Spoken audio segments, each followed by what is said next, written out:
오늘의 헤드라인입니다. 유럽의 코로나19 확진 환자가 6만 명을 넘어서며 정부가 특별 입국 절차 대상국을 유럽 전역으로 확대했습니다. 관계부처 논의를 거쳐 대상 국가를 전 세계 모든 국가로 확대하는 방안도 검토 중입니다. 국내 연구진이 나노 섬유를 이용해 20번까지 빨아도 KF80 수준 이상을 유지하는 마스크를 개발했습니다. 마스크 품귀 현상뿐 아니라 마스크 폐기로 인한 환경 문제를 해결하는 데도 도움이 될 것으로 보입니다. 지난 2013년 러시아 상공에서 지름 20m 크기의 소행성이 폭발해 1,500명이 넘는 부상자가 발생하는 등의 피해를 냈습니다. 이 같은 소행성 폭발이나 충돌을 방지하고 피해를 최소화하기 위해 유엔에는 평화적 우주이용위원회가 설치되어 있는데요. 오늘 별별 이야기에서는 한국천문연구원 문홍규 박사와 함께 평화적 우주이용위원회에 대해 이야기 나눠보도록 하겠습니다.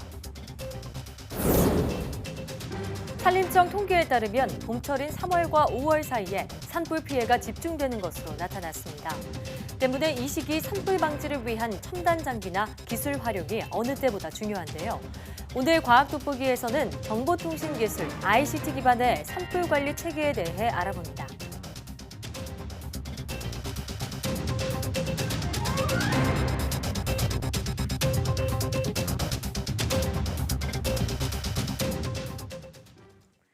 여러분 안녕하십니까? 사이언스 투데이입니다. 유럽의 코로나19 상황이 심각합니다. 전체 확진자가 6만 명을 넘어섰는데요. 이탈리아를 비롯해 스페인과 독일, 프랑스 등에서 확진자가 급증하면서 전 세계에서 가장 빠른 속도로 퍼지고 있습니다. 보도에 김형은 기자입니다. 이탈리아는 확진자가 이틀 연속 3,000명 이상 늘었습니다. 누적 확진자는 2만 4천 명이 넘습니다.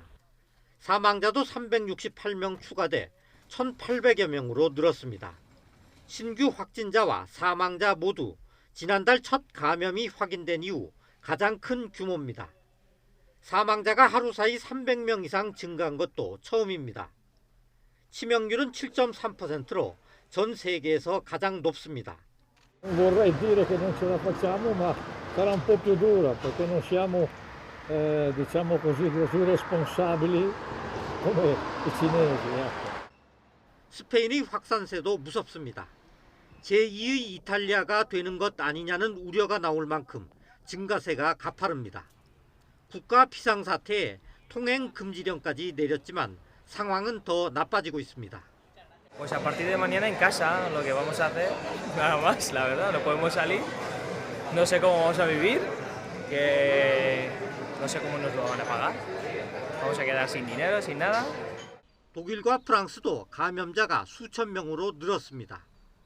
프랑스는 다중이용시설 영업을 금지한 데 이어 항공편과 열차 버스 운행도 대폭 줄이기로 했습니다.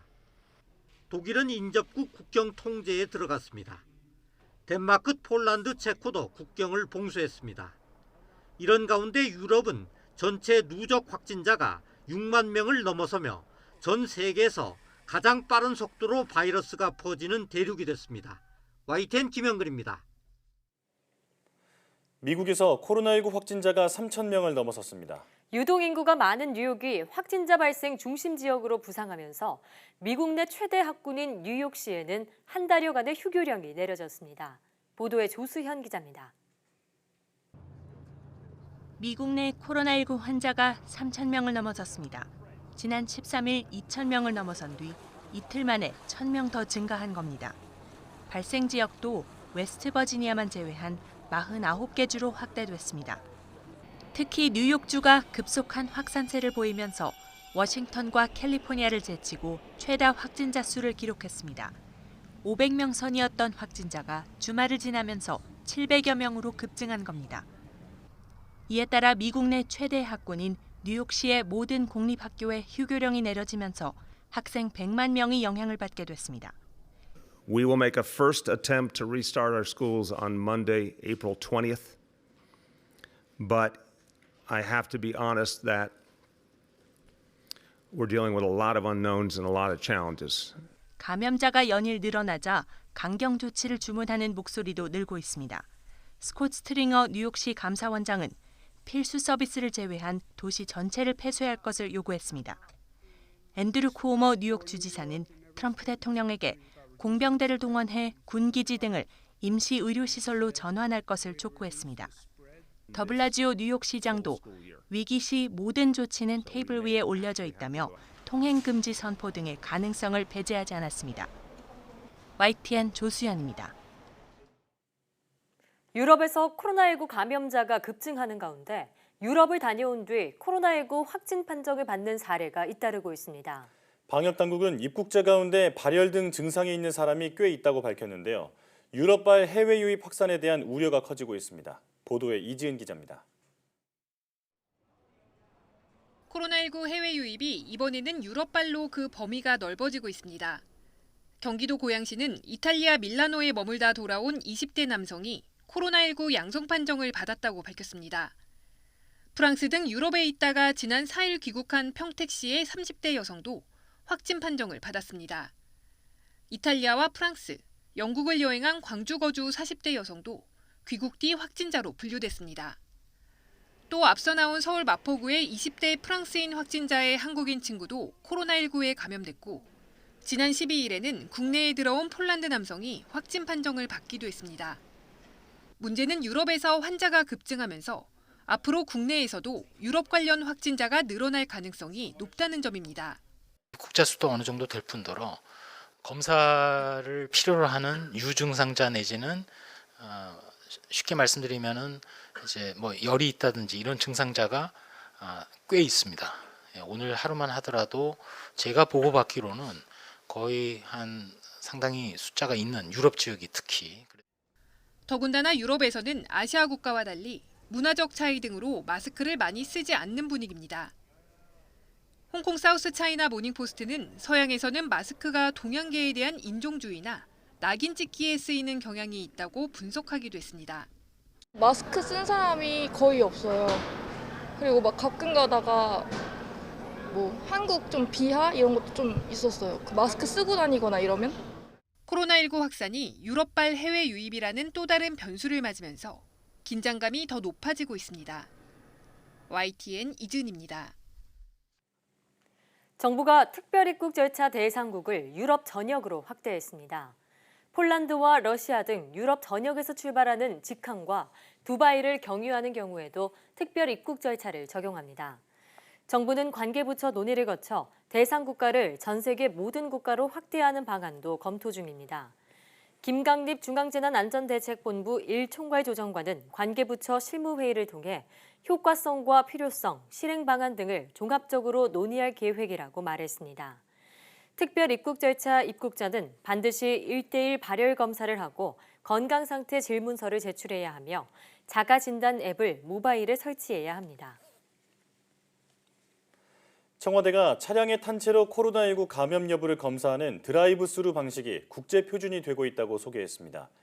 청와대 관계자는 우리나라 방역 대응에 대한 외국의 평가를 어떻게 보느냐는 질문에 투명성, 개방성, 민주적 절차라는 우리 정부의 방역 삼원칙을 외신이 높이 평가하는 것으로 본다며 이같이 말했습니다. 또 코로나19 진단키트 수출 문의도 알고 있다면서 하루 10만 개 정도 생산할 수 있어 물량은 충분하다고 밝혔습니다. 이 관계자는 정부는 결코 방심하지 않고 긴장의 끈도 늦추지 않겠다며 현장에서 고군분투하고 어려운 상황을 감내하는 국민께 감사드린다고 덧붙였습니다. 코로나19 백신 개발을 위한 전 세계적 노력이 가속화되고 있는 가운데 미국 시애틀에서 첫 임상 실험에 들어간다는 외신 보도가 나왔습니다. 반가운 소식이긴 하지만 효과가 완전히 입증된 백신이 나오기까지는 상당한 시간이 걸릴 것으로 보입니다. 이동헌 기자입니다. AP통신은 미국 워싱턴주 시애틀에서 현지 시각으로 월요일 코로나19 백신에 대한 첫 임상 실험이 실시된다고 보도했습니다. 첫 번째 참여자는 45세의 건강한 여성 자원자로 월요일 실험용 백신을 받게 될 것이라고 익명을 요청한 정부 관리를 인용해 보도했습니다.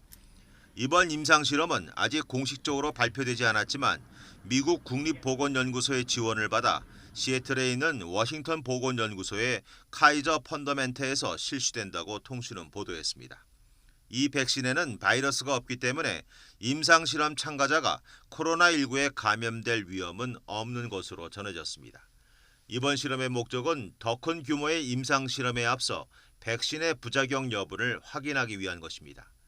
이처럼 백신 개발에 나선 연구기관은 전 세계에 수십 곳에 달합니다. 영구적인 백신의 종류도 각각 달라 어떤 곳은 장기간 지속하는 백신 개발에 앞서 한두 달 동안 일시적으로 환자의 건강을 지켜주는 백신을 만들고 있습니다.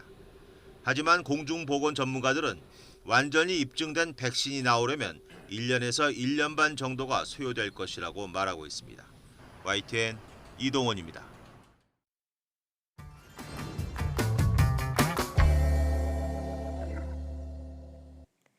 지난 2013년 러시아 상공에서 지름 20m급 소행성이 폭발했는데요. 그 충격으로 부상자만 1,500여 명에 달하는 피해가 발생했습니다. 이러한 소행성과의 충돌을 방지하고 피해를 최소화하기 위한 유엔 산하 협의체가 있다고 하는데요.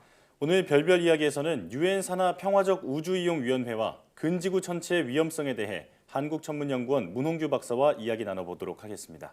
박사님 어서 오세요. 어서 오세요. 네, 안녕하세요.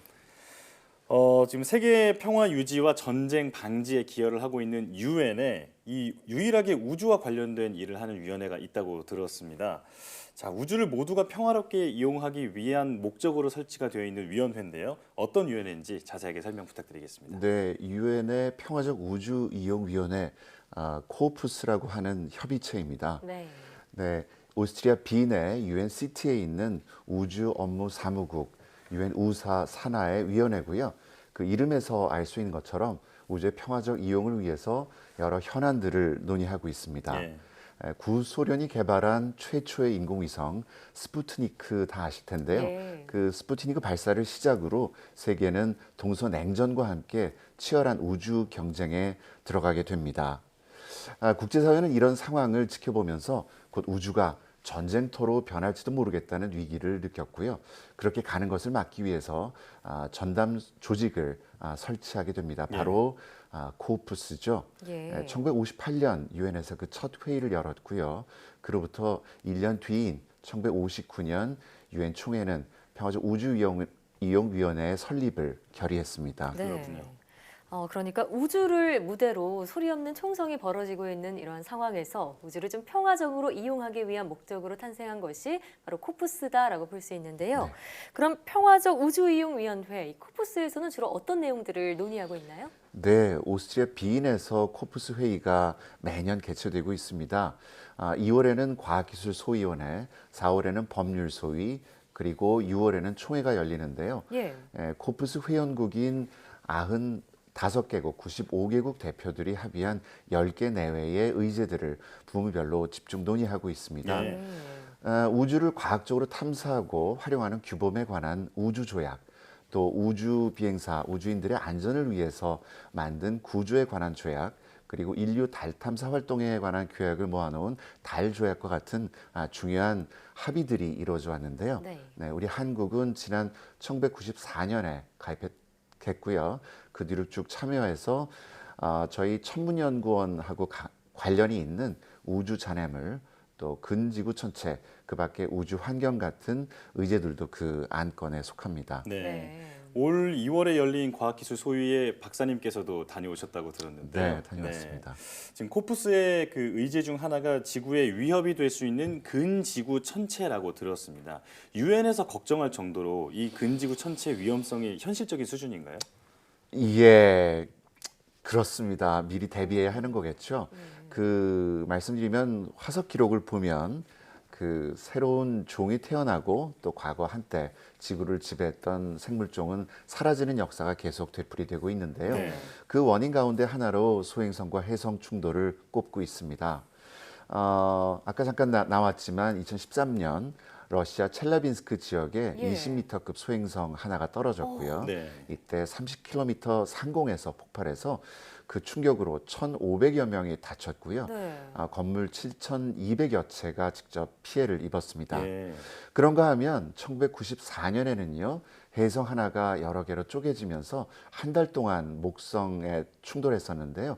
그 해성 조각 하나가 목성의 충돌에서 생긴 화염 크기가 무려 지구 3배에 달했었습니다. 네. 이게 목성이 아니라 지구였었다면 어땠었을까요? 정말 아찔합니다. 사실 네. 러시아 2013년에 일어났던 그 사고 현장 저희가 자료 화면으로 방금 봤는데 네. 그 모습만 봐도 지금 이렇게 아찔한데 앞으로 이 소행성의 위협에 대해서 정말 철저하게 대비를 해야겠다는 생각이 드는데요.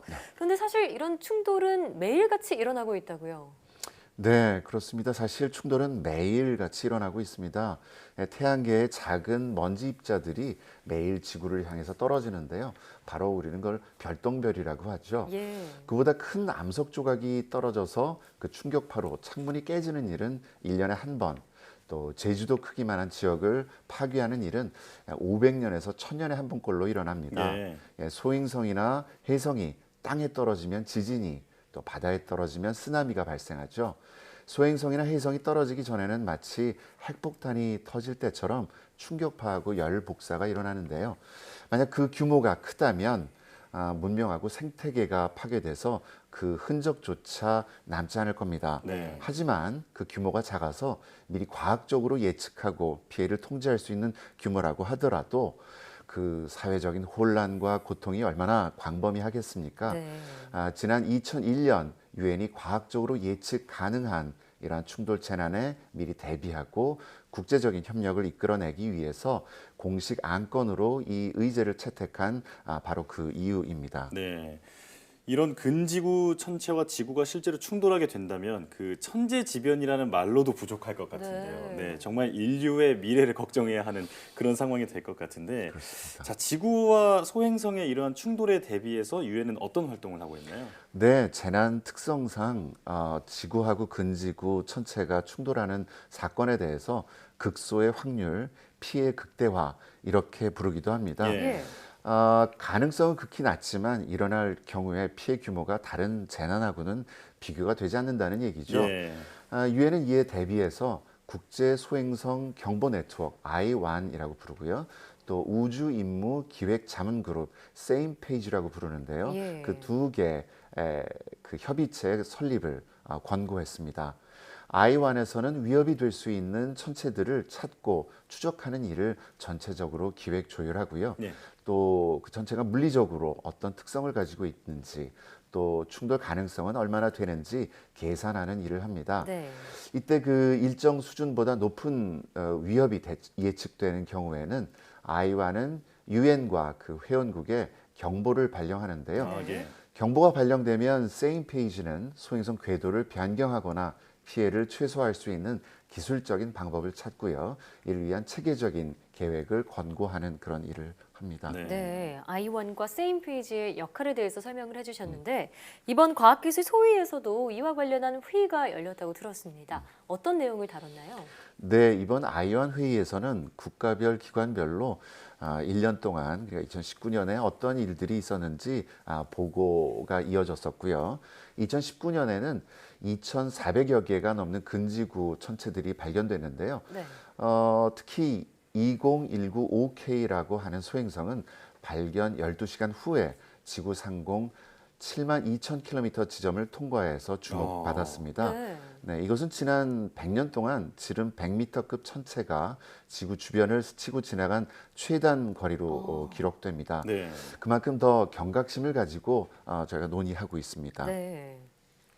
자, 그리고 세임 페이지 회의에서는 이 충돌 시나리오에 따라서 그 우주 임무에 대해서도 얘기를 하고 있다고 하는데 이 부분도 설명해 주시죠.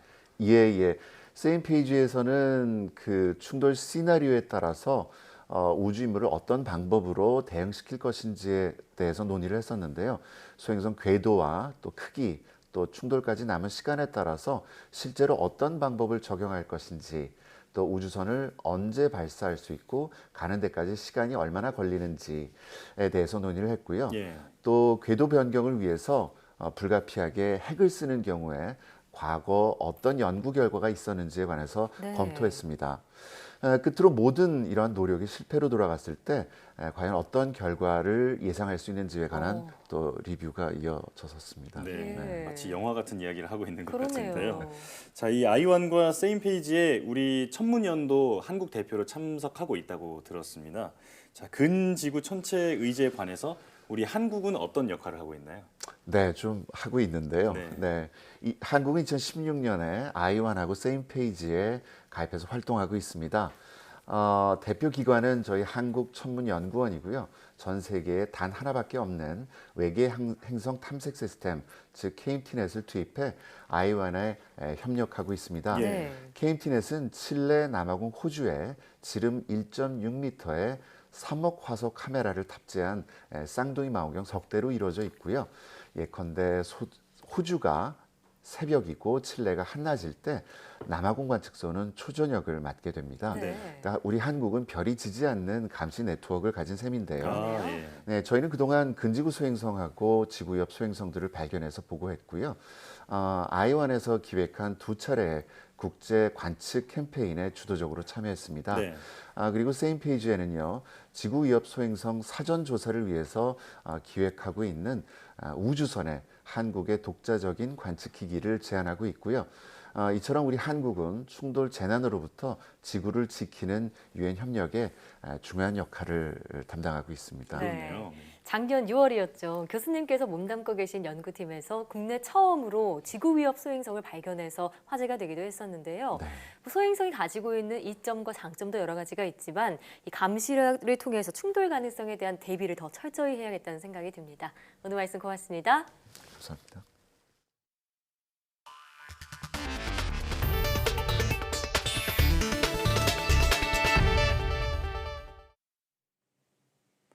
문재인 대통령은 박원순 서울시장, 이재명 경기도지사, 박남춘 인천시장이 참석한 가운데 수도권 방역대책회의를 주재했습니다. 수도권에서 큰 규모의 집단 감염이 발생하면 모든 노력이 원점으로 돌아간다며 지자체들이 방역에 긴밀히 협력해달라고 당부했습니다. 문 대통령의 모두 발언 들어보시죠. 수도권의 방역 성공 여부가 매우 중요한 시점이 되었습니다. 수도권에 우리 인구의 절반이 삽니다.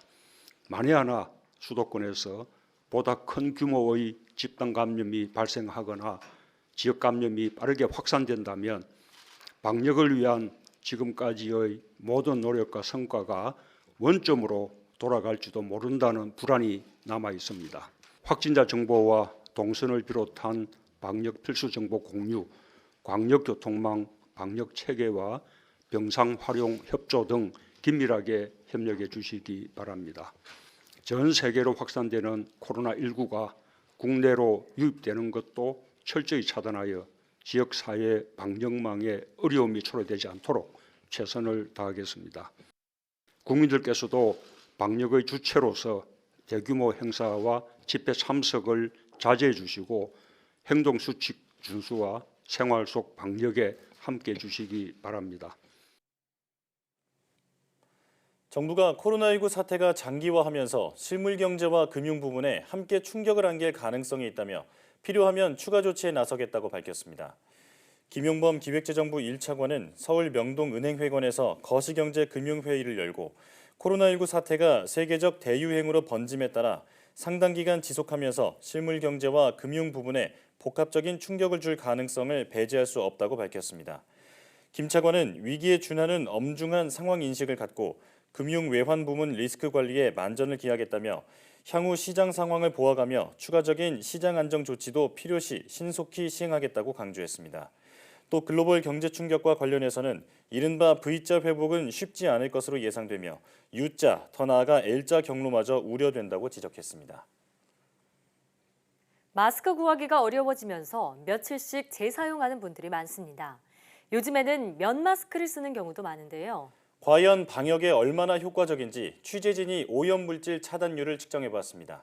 박희재 기자입니다.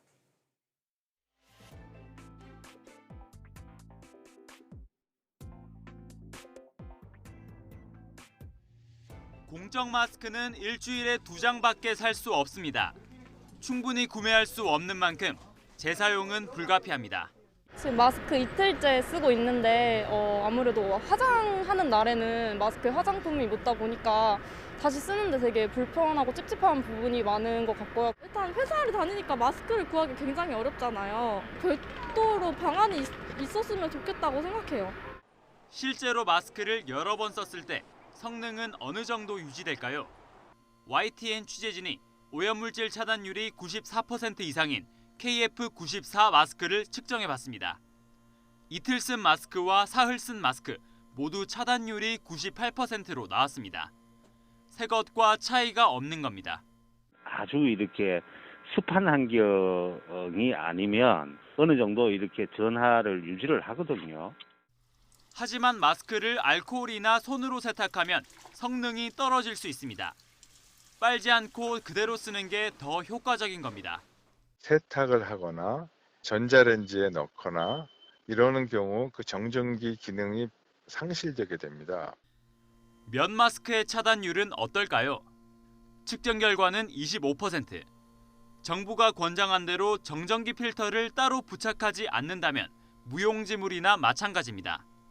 흔히 집에서 손수 마스크를 만들 때 쓰는 청소용 부직포는 차단율이 3%에 불과합니다. 마스크를 착용하지 않았을 때와 별 차이가 없는 셈입니다. 이 정전기 청소포가 코로나 바이러스를 막아준다잖아요. 세계보건기구 WHO는 마스크를 다시 쓰지 말라는 입장이고 대한의사협회는 과학적 근거가 부족하다며 입장을 유보하고 있습니다.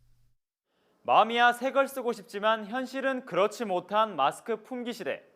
현실적인 대안은 이렇습니다. 1. 면 마스크는 필터를 반드시 부착해 쓴다. 2. 보건용 마스크를 재사용해야 한다면 세탁 없이 깨끗한 실내에서 말린다. 입니다. YTN 박기재입니다. 코로나19로 마스크 사용량이 급증한 가운데 국내 연구진이 20번까지 빨아 쓸 수 있는 마스크를 개발했습니다. 카이스트 김일두 교수팀은 나노 섬유를 이용해 세탁해도 필터 효과가 KF80 수준 이상을 유지하는 마스크를 개발했다고 밝혔습니다. 연구팀은 지름 100에서 500 나노미터의 섬유를 수직으로 교차하거나 한 방향으로 정렬하는 독자적인 기술을 개발해 효율은 높이고 세척에는 강한 필터를 만들었습니다. 이렇게 만든 나노 섬유 마스크는 20번 빤 뒤에도 성능을 94% 이상 유지했으며 에탄올에 3시간 이상 담가도 구조가 변하지 않았습니다. 또 4,000번 이상 구부려도 KF80 이상의 성능이 유지되는 것으로 나타났습니다. 연구팀은 이 마스크가 상용화되면 마스크 품귀 현상뿐 아니라 마스크 폐기로 인한 환경 문제를 해결하는 데도 도움이 될 것이라고 설명했습니다. 국내 연구진이 전자파를 차단하는 신소재를 나노미터 두께의 얇은 필름으로 만드는 데 성공했습니다. 한국과학기술연구원과 카이스트 공동연구팀은 전자파를 차단하는 신소재 맥신을 초방막 필름으로 만들어 모바일 기기 등에 적용할 수 있도록 했다고 밝혔습니다. 연구팀은 맥신 나노 입자가 스스로 배열해 원자 수준 두께의 필름을 만들도록 자가 조립 기술을 이용했습니다. 이렇게 만든 맥신 필름은 기판에 여러 번 쌓아 두께와 전자파 투과도 등을 조절할 수 있고 55나노미터로 쌓으면 99% 이상 전자파를 차단할 수 있습니다. 이번 연구 결과는 국제학술지 어드밴스드 머티리얼즈의 표지 논문으로 실렸습니다. 한국형 인공태양으로 불리는 핵융합 연구장치 K-스타가 섭씨 1억 도 수준의 초고온 플라스마를 8초 넘게 운전하는 데 성공했습니다. 섭씨 1억 도는 태양 중심 온도의 7배에 달하는 수준으로 이 상태의 플라스마를 8초 동안 운전한 것은 K-스타가 처음입니다. K-스타는 태양처럼 큰 에너지를 내는 핵융합 반응을 땅 위에 구현하는 초전도 핵융합 연구장치로 내부 플라스마를 초고온으로 오랫동안 안정되게 유지하는 것이 중요합니다. K-스타는 지난 2018년 1억 도의 초고온 플라스마를 1.5초 동안 운전하는 데 성공했으며 이번 실험에서 유지 시간을 5배 이상 늘렸습니다.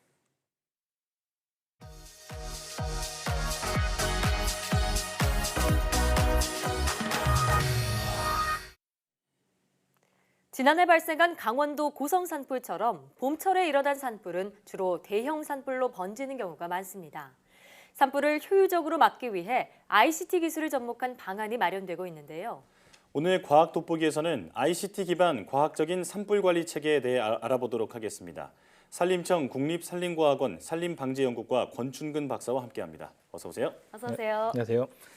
교수님, 드디어 겨울이 지나고 따뜻한 봄이 와서 기분이 좋은데 하지만 걱정되는 게 하나 있습니다. 그렇죠. 바로 산불이죠. 네. 자, 우선 계절별로 산불이 얼마나 발생하는지 그 수치부터 좀 알려주시죠. 네네. 저희 산림청 산불 통계를 분석한 결과 최근 10년 동안 우리나라에서는 연평균 약 432건의 산불이 발생했습니다. 하지만 최근 3년간 연평균 발생 건수는 약 526건으로 나타났는데요. 월별로 보시면 3월에서 5월 사이엔 58%, 6월에서 8월은 11%, 네. 9월에서 11월은 9%, 12월에서 2월에는 22%가 발생했습니다. 네. 특히 작년에는 650건이 넘는 산불이 발생해 축구장 4,100여 개에 해당하는 산림이 소실되었는데요. 최근 10년 평균과 비교하면 산불 발생 건수는 48%, 면적은 280% 증가하는 등 산불 위험이 꾸준하게 증가하고 있습니다. 지역에 따라서도 차이가 좀 있는데요. 강수가 적고 건조한 경상도 지역과 인구가 많은 경기도 지역에서도 많은 산불이 발생합니다. 또한 최근 들어 대형 산불의 위험성도 점차 커지고 있는 상황입니다. 네, 앞서 그래프를 보니까 정말 3월부터 5월 사이 봄철에 주로 산불이 집중되고 있는데 그렇죠. 그 이유가 무엇일까요? 봄철에 산불로 인한 피해가 큰 여러 요인이 동시에 작용하기 때문인데요. 산불은 보통 온도가 높고 습도가 낮아 건조할 때 많이 발생합니다. 봄철에는 비가 적게 내려 건조한 가운데 날씨가 점차 따뜻해지면서 산불이 발생하기 쉬운 기상 조건이 형성됩니다. 네. 또 잦은 대형 산불이 지구 온난화에 영향이라는 지적도 있습니다. 국내에서도 가을부터 봄까지 강수량이 비슷하거나 줄고 과거보다 봄이 일찍 시작되면서 기온이 빠르게 상승하고 증발량은 늘고 있습니다. 또 매번 대형 산불의 원인으로 지목된 양간 지풍 역시 주로 3월에서 4월 초까지 발생하죠. 네. 특히 올해처럼 겨울엔 눈이 많이 오지 않으면 산불이 많이 발생하고 빠르게 확산할 가능성이 매우 큽니다. 네. 그래서 산림청에서 산불을 효율적으로 또 관리하기 위한 첨단 장비와 기술을 활용하고 있다고 들었는데요. 그렇습니다. 이 부분도 설명해 주시죠. 지금까지 인력 중심으로 산불 예방을 운영했다면 이제는 ICT를 접목해 비대면 산불 감시 체계를 강화하고 있습니다. 산불 취약 지구에 불꽃이나 연기, 움직임 등을 포착할 수 있는 인공지능 센서를 20개에 부착해 사전에 산불 징후를 탐지할 수 있는데요. 이는 상용화 전 테스트 중에 있습니다. 또한 드론을 활용해 산불 진화 작전에 도움을 줄 수 있는 정보를 생성하고 피해 면적을 산출할 수 있습니다. 낮에는 산불 진화 헬기를 투입해 산불이 현재 어디에서 나고 있는지, 화염의 강도는 어떤지 파악할 수 있는데요. 하지만 밤에는 헬기가 뜨지 못해 파악이 어렵거든요. 그래서 드론에 고해상도 카메라와 열화상 카메라를 장착하여 띄움으로써 현재 진행 중의 불의 위치, 화염의 강도가 어떤지를 살펴보고 분석해 중앙산불상황실 및 현장 대책본부에 제공합니다. 또한 산불이 종료된 후에는 산불이 어디에 남아 있는지, 또 산불이 산림에 얼마만큼 피해를 입혔는지, 어디가 유독 심한지 등을 분석해 복구 계획을 수립합니다. 네. 방금 말씀 중에 밤에 드론을 띄워서 좀 피해 규모를 파악한다라고 하셨는데 이게 최근 들어서 활용 범위가 좀 넓어진 부분이죠? 그렇죠. 네. 야간에는 그 안전 문제로 인해 제도적으로 드론 운영이 불가했습니다. 하지만 산불이 야간에도 발생할 수 있기 때문에 효율적인 산불 대응을 위해 국토부의 협조로 야간에도 드론 비행이 가능하도록 법령이 개정되었습니다. 그리고 드론 운영 중 가장 어려운 점은 비행 시간과 강풍입니다. 넓은 산림 면적을 촬영하기 위해서는 비행 시간이 충분해야 하지만 현재 20분에서 30분 정도로 제한적입니다. 또한 강풍이 동반되는 경우 산불 현장에서는 드론을 운영하기가 상당히 어렵습니다. 강풍에서의 운영은 아직 해결하기가 어려운 상황이지만 비행 시간은 수소 연료 또는 가솔린 연료를 사용해 최소 1시간에서 최대 3시간까지 비행 시간을 늘려 6배까지 향상하도록 연구하고 있습니다. 자, 그런데 이렇게 모은 정보를 효과적으로 잘 이용하려면 방제 시스템이 마련이 돼 있어야 할 것 같은데 현재 어떻게 운영되고 있나요? 과학적인 산불 관리를 위해 국가 산불 위험 예보 시스템, 산불 취약 지도, 산불 확산 예측 시스템 등을 개발하여 운영하고 있습니다. 첫 번째 국가 산불 위험 예보 시스템이 있습니다.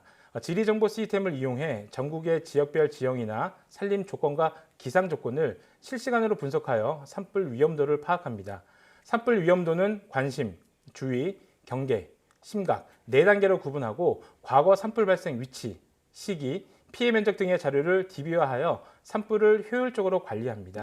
또한 20년 동안 발생한 산불 발생 위치 정보를 인터넷을 통해 쉽게 파악할 수 있습니다. 두 번째, 산불 취약 지도는 지난 1991년부터 2017년도까지 발생한 산불 데이터를 지리정보 시스템으로 분석한 것인데요. 향후 산불 발생의 확산, 피해, 위험이 높은 지역을 선별해 제작했습니다. 산불 취약 위험 지수는 산불 발생 밀도, 침엽 수림과의 거리, 인구 밀도, 건물 밀도의 분포를 이용해 A등급부터 D등급까지 분류하였는데요. A등급에 가까울수록 위험도가 높아 해당 지역 내 산불로 인한 재산과 인명피해가 많이 발생할 것으로 예상되는 곳입니다. 이 지도를 활용해 산불 조심 기관의 입산 통제 구역과 등산로 폐쇄 구역을 산정하는 데 활용하고 있습니다. 네, 국가 산불 위험 예보 시스템이나 산불 취약 지도에 대해서 방금 소개를 해주셨는데 지난해 고성 산불처럼 대형 산불이 났을 때 좀 효과적으로 대처할 수 있는 그런 프로그램도 있나요? 네, 그렇죠. 바로 확산 예측 프로그램이 있는데요. 산불 발생 시 발화지의 위치와 지형, 기상 조건을 분석해 시간대별 산불 확산 경로와 산불 강도를 예측합니다. 예측된 산불 확산 경로를 바탕으로 진화선을 설정하고 대피 경로, 주요 시설물 보호 등 진화 전략 수립에 이용할 수 있습니다. 또한 재난 현장에서는 정확한 정보 공유가 생명입니다. 산불 현장 정보 공유 시스템은 이러한 문제의식에서 출발하였는데요. 이 시스템을 통해 산불 현장의 정보를 상황실과 실시간으로 공유합니다. 정보 공유를 통해 진화 자원을 효율적으로 운영해 대형 산불로 확산을 방지합니다.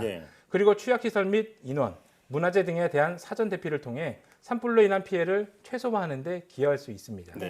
굉장히 체계적으로 관리하고 있다는 인상이 받는데요. 그래도 산불 방제를 위해서 앞으로 더 발전됐으면 하는 점도 있을 것 같아요. 네, 많은 어떤 점이 점이 있나요? 있습니다. 산불이 위험한 이유는 사람의 주거 환경이 점차 산림에 가까이 이동한다는 데 있습니다. 작년 강원도 대형 산불에서도 많은 사상자와 재산 피해가 발생했는데요.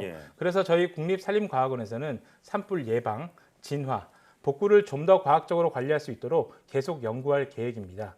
먼저 예방 단계에서는 산불이 발생하기 전 산림 내 및 인접지의 연료 관리, 즉 습각구기를 어떻게 하면 피해를 줄일 수 있을까에 대한 연구를 하고 산불 위험 중장기 예보 체계를 개발하여 산불 감시 인력 집중 투입과 진화 자원 배치 등 산불 예방 정책에 도움을 줄 수 있는 연구를 해 나갈 것입니다. 또한 산불이 발생하면 어디로 확산할지를 빠르게 예측하여 효과적인 진화 작전 수립에도 도움을 줄 계획이며 산불이 발생한 지역의 생태계를 빠르게 복구할 방법에 대한 연구도 같이 진행할 계획입니다. 마지막으로 이제 본격적인 산불 위험 기간이 다가왔습니다. 우리가 조심하고 주의를 기울이면 산불이 발생하는 것 자체를 막을 수 있습니다. 국민 한 분 한 분의 관심과 참여가 여느 때보다 필요할 때입니다. 올겨울에 눈이 정말 많이 내리지 않아서 이 봄철 산불 발생 위험이 커진 상황인데요. 무엇보다 산불 발생 자체를 막는 예방에 만전을 기해야겠습니다. 그렇습니다. 네, 오늘 말씀 고맙습니다. 고맙습니다.